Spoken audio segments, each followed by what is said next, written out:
eu fiquei um tempão refletindo sobre o que fazer. Sério, vocês não têm noção do quanto eu queimo neurônios pensando e analisando conteúdos para levar para vocês. Eu queria fazer algo especial, diferentão, uma semana recheada de artes e afins. E foi então que o meu ajudante, o senhor Bruno Fernando, vulgo meu marido, me deu uma ideia de tema.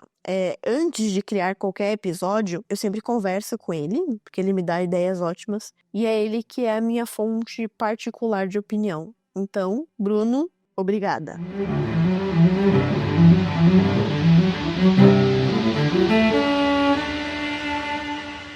Fala galera, sejam muito bem-vindos e bem-vindas a mais um episódio do Quer Que Eu Desenhe.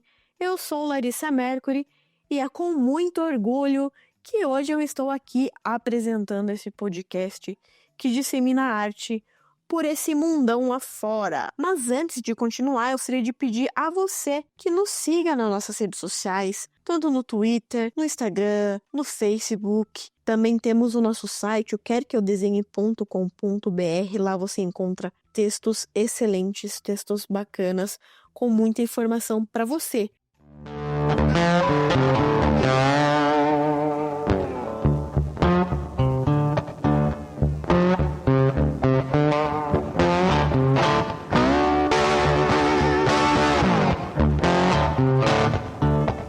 E que momento melhor para refletir sobre os 7 pecados capitais do que no meio de uma pandemia? O tema tem sido proeminente nas artes por séculos e pensando nisso eu resolvi fazer um compilado dos 7 pecados pecaminosos e suas representações na arte. Então serão 7 episódios dedicados ao tema: a luxúria, gula, soberba, preguiça, ira e inveja. Um episódio por dia para você se deliciar, porque afinal eu não quero pecar pelo excesso.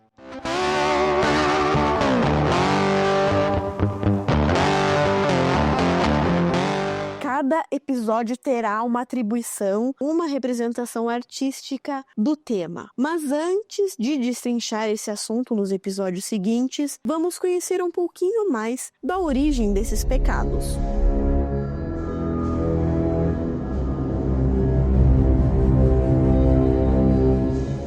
Seres humanos lutam contra o pecado desde que Adão e Eva desobedeceram aos desejos do Senhor no jardim do Éden. Mas nós, pobres mortais, temos lutado para categorizar e organizar os pecados a fim de compreender a sua gravidade. Os 7 pecados capitais foi enumerado pela primeira vez pelo Papa Gregório I o Grande no século VI e elaborado no século XIII por São Tomás de Aquino. Dentre eles estão a vanglória ou orgulho, ganância ou cobiça, luxúria ou desejo sexual excessivo ou ilícito, inveja, gula, que também compreende a embriaguez, a ira ou a raiva e o bicho preguiça. Cada um deles pode ser superado com as 7 virtudes correspondentes, sendo elas a humildade, caridade, castidade, gratidão, temperança, paciência e diligência.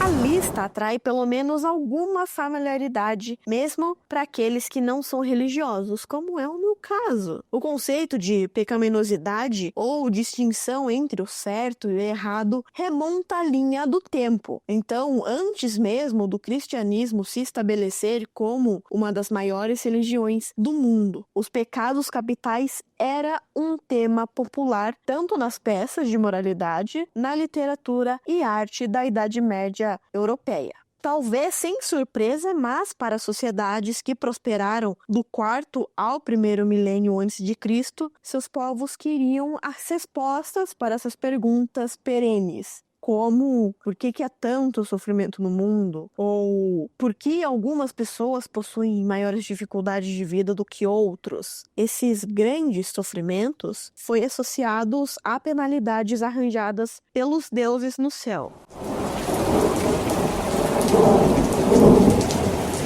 As tabuinhas cuneiformes revelaram perguntas como: ele se tornou amigo da esposa de seu vizinho? Ou ele invadiu a casa de seu vizinho? E também tinha coisas assim: ele cometeu um pecado contra um deus ou contra uma deusa?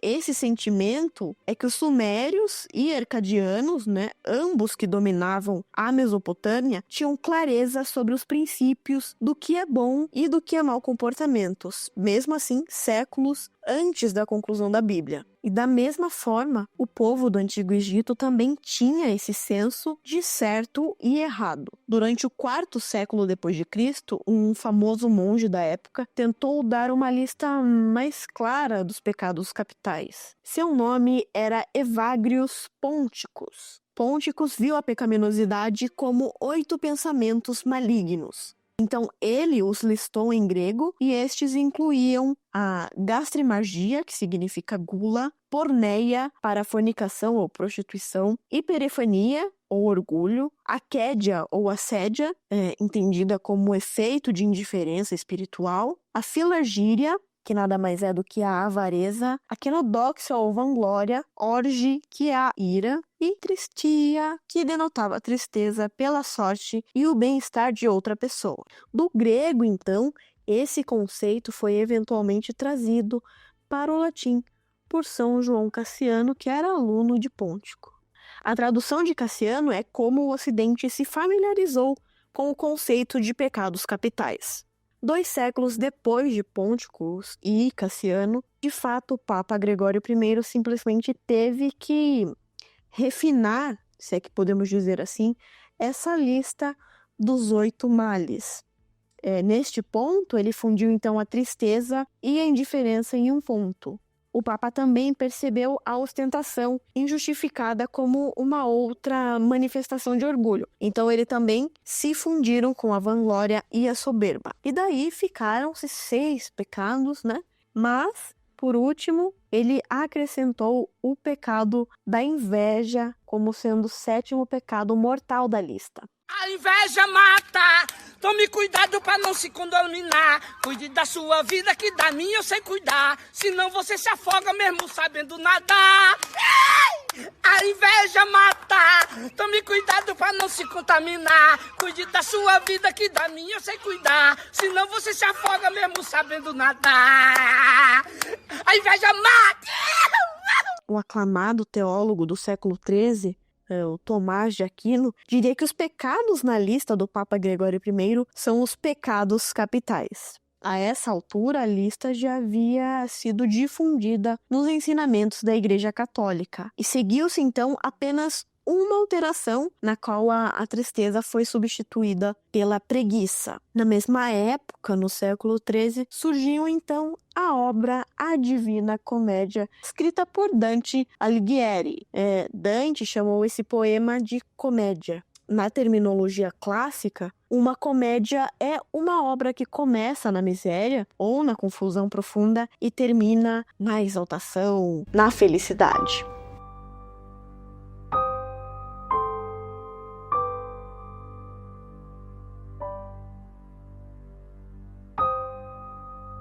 O poema de Dante compreende 100 seções, chamadas de cantos. Estes são agrupados em 3 partes principais: o inferno, o purgatório e o paraíso.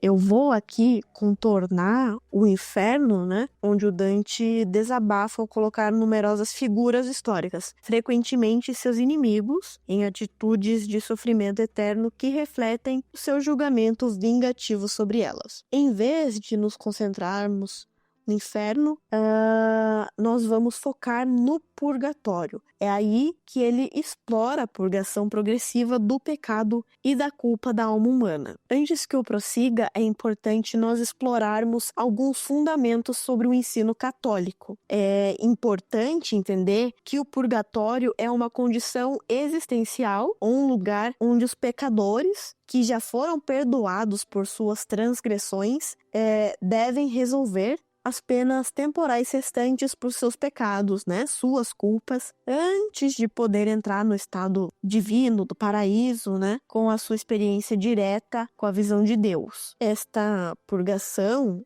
ou terapia é necessária para aqueles que não completaram totalmente a sua penitência durante o tempo em que estavam vivos na Terra.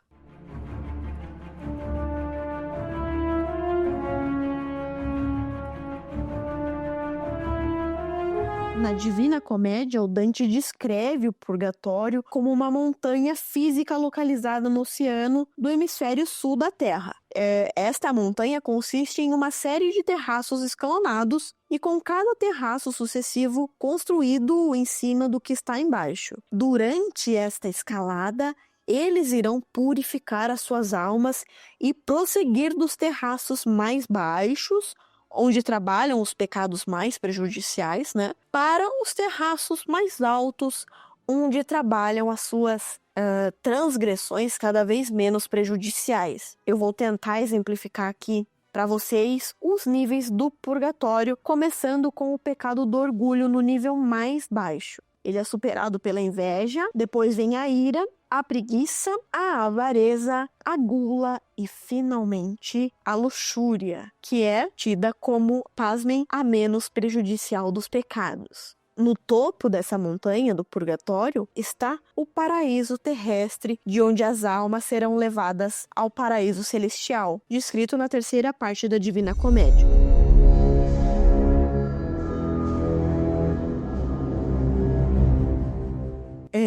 Em cada desses terraços do purgatório, as almas elas devem confrontar e contemplar um exemplo da virtude específica, ou remédio, que é o oposto do pecado representado naquele nível. Os estudiosos de Dante reconhecem que a sequência de classificação indica a percepção de Dante de que os 7 pecados capitais podem ser organizados em uma hierarquia de 3 partes. Então, a primeira são os pecados da luxúria, gula e ganância, que são os exemplos de amor imoderado, demasiado. A segunda parte seria representada pelo pecado da preguiça, que é um exemplo de amor insuficiente. E a terceira e última parte seriam os pecados da ira, inveja e orgulho, que são os exemplos de amor ruim. Então, esse é a pior parte, porque é a perversão do amor em algo que se destrói.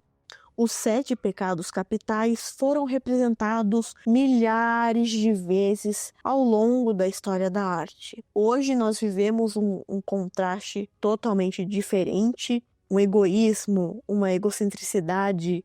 Observem como a representação dos 7 pecados mudou no mundo da arte e em nossa cultura ao longo desses anos, não é mesmo? Durante a próxima semana, começando na segunda-feira, nós iremos explorar, dia após o outro, cada pecado e sua representação na arte. Para quem se interessar, eu deixarei o livro A Divina Comédia de Dante Alighieri no site do Quero Que Eu Desenhe com um descontão para você comprar na Amazon. Galera, não percam a maratona Quero Que Eu Desenhe sobre os 7 pecados capitais nas artes. Eu tenho absoluta certeza que você vai gostar muito. Antes de encerrar esse episódio, eu gostaria de sugerir alguns conteúdos para vocês. A primeira dica é um livro, e mais uma peça especificamente, de Gil Vicente, intitulada O Alto da Barca do Inferno. Provavelmente o seu professor ou professora do ensino médio de português deve ter sugerido essa leitura em algum momento para vocês. Na peça, o Gil Vicente coloca vários personagens numa situação limite. Todos estão mortos e chega a um ponto onde há 2 embarcações. Uma é chefiada pelo anjo, que conduz ao paraíso, e a outra é comandada pelo diabo e seu companheiro, que vai para o inferno. Os personagens se apresentam diante do espectador como um desfile, ao fim do qual cada um terá que enfrentar o seu destino. O alto, ele não tem uma estrutura definida, não estando dividido em atos ou em cenas. Por isso, para facilitar a sua leitura, divide-se o alto em cenas à maneira clássica. De cada vez entra um novo personagem. A estrutura é vista pelo percurso cênico de cada personagem, que demonstra as suas ações enquanto julgado. Essa é uma das peças que eu gosto muito, eu li no ensino médio e recomendo para você. A segunda dica é derivada de uma peça linda do Ariano Suassuna e se transformou num dos filmes brasileiros mais amados dos últimos tempos, que nada mais é do que o Alto da Compadecida. Então, se você não viu, veja, e se você já viu, assista novamente, porque vale muito a pena. Invenção foi essa dizer que a cachorra era do Major Antônio Moraes? Era o único jeito do padre meter que benzia. Tem medo da riqueza do Major que se pela. Não viu a diferença antes, era que maluquice, que besteira. Agora, não vejo mal nenhum se abençoar as criaturas de Deus. Agora é só levar a bichinha lá. E se ele descobrir? E cachorro é boi pra ter a marca do dono? Qualquer dia desse ainda se mete uma embrulhada. Eu acho é bom. O filme mostra as aventuras de João Grilo e Chicó, dois nordestinos pobres que vivem de golpes para sobreviver. Eles estão sempre, enganando o povo de um pequeno vilarejo no sertão da Paraíba, inclusive o temido cangaceiro Severino de Aracaju, que os persegue pela região, e somente a aparição da Nossa Senhora, vulgo Fernanda Montenegro, poderá salvar esta dupla. João foi um pobre como nós, meu filho, e teve que suportar as maiores dificuldades numa terra seca e pobre como a nossa. Pelejou pela vida desde menino. Passou sem sentir pela infância. Acostumou-se a pouco pão e muito suor. Na seca, comia macambeira. Bebia o sumo do xique-xique. Passava fome. E quando não podia mais, rezava. E quando a reza não dava jeito, ia se juntar a um grupo de retirantes que ia tentar sobreviver no litoral. Humilhado. Derrotado. Cheio de saudade. E logo que tinha notícia da chuva, pegava o caminho de volta. Animava-se de novo, como se a esperança fosse uma planta que crescesse por chuva. E quando revia sua terra, dava graças a Deus por ser um sertanejo pobre, mas corajoso e cheio de fé. Peço-lhe muito simplesmente que não o condene. E a terceira e última dica de hoje é uma música linda, tem uns 10 anos mais ou menos que eu a ouço sem parar, mas música é atemporal. Vale muito a pena ouvir Saga de Felipe Cato. Depressa para não rever meus passos, por uma noite tão fugaz que eu nem senti, tão lancinante que ao olhar para trás agora só me restam devaneios do que um dia eu vivi. Todas essas indicações eu vou deixar os links no post lá no blog do Quer Que Eu Desenhe, tá bom? Então acesse querqueeudesenhe.com.br para obter todas essas indicações. E se você quiser acompanhar todas as novidades, todas as coisas que estão acontecendo no Quer Que Eu Desenhe, siga as nossas redes sociais e eu deixarei o link para você acessar aqui na descrição do nosso podcast. Eu peço também que vocês compartilhem os episódios com seus amigos, porque isso me ajuda e muito. Quanto mais pessoas obtiverem conhecimento, melhor. E para finalizar, clique em seguir aqui no aplicativo e assim que eu publicar um conteúdo novo, você será o primeiro a saber. Entendeu? Ou quer que eu desenhe?